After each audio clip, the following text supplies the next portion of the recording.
बिस्मिल्लाहिर्रहमानिर्रहीम। अस्सलाम वालेकुम। आज की रेसिपी है वेजिटेबल पफ्स या वेजिटेबल पैटीज़।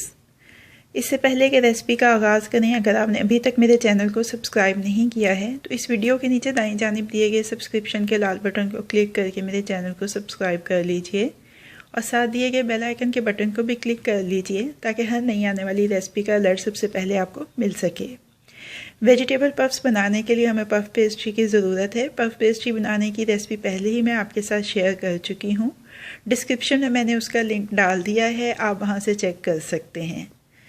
सबसे पहले हम पफ्स के लिए फिलिंग तैयार करेंगे। फिलिंग तैयार करने के लिए दरमियानी आंच के ऊपर पैन रखा है। 1 खाने का चम्मच तेल, उसमें 1 हरी प्याज बारीक कटी हुई शामिल की है। 2-3 मिनट फ्राई करेंगे इसको तेल में।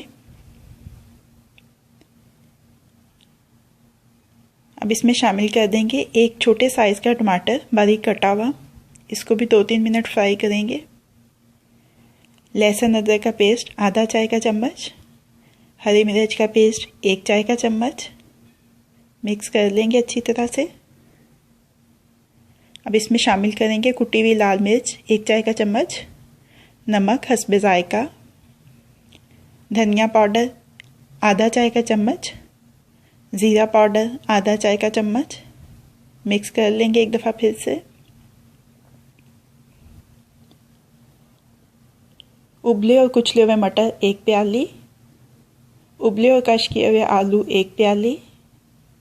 मिक्स करेंगे इनको भी अच्छी तरह से। हरा धनिया बारीक कटा हुआ मिक्स कर लेंगे। फिलिंग तैयार हो गई है। अब इसको चूल्हे को बंद कर देंगे और फिलिंग को ठंडा कर लेंगे। पफ पेस्ट्री को चौकोर टुकड़ों में काट लिया है। ये देखें 2 पीसेस लेंगे।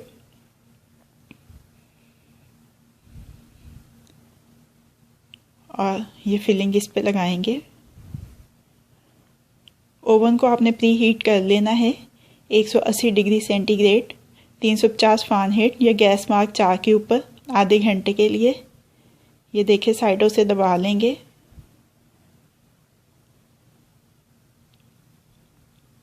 ऐसे ही अपने सारे पफ्स तैयार कर लेंगे।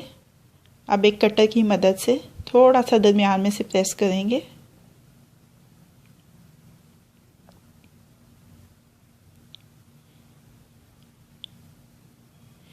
ट्रे में रख लेंगे। ट्रे को मैंने पहले ही बटर पेपर लगा के ग्रीस कर लिया है।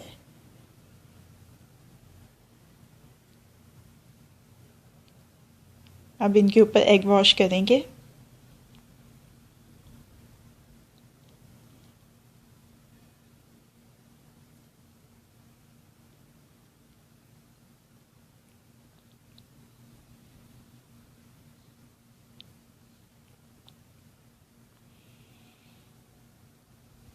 आप चाहें तो ये गोल शक्ल में भी बना सकते हैं।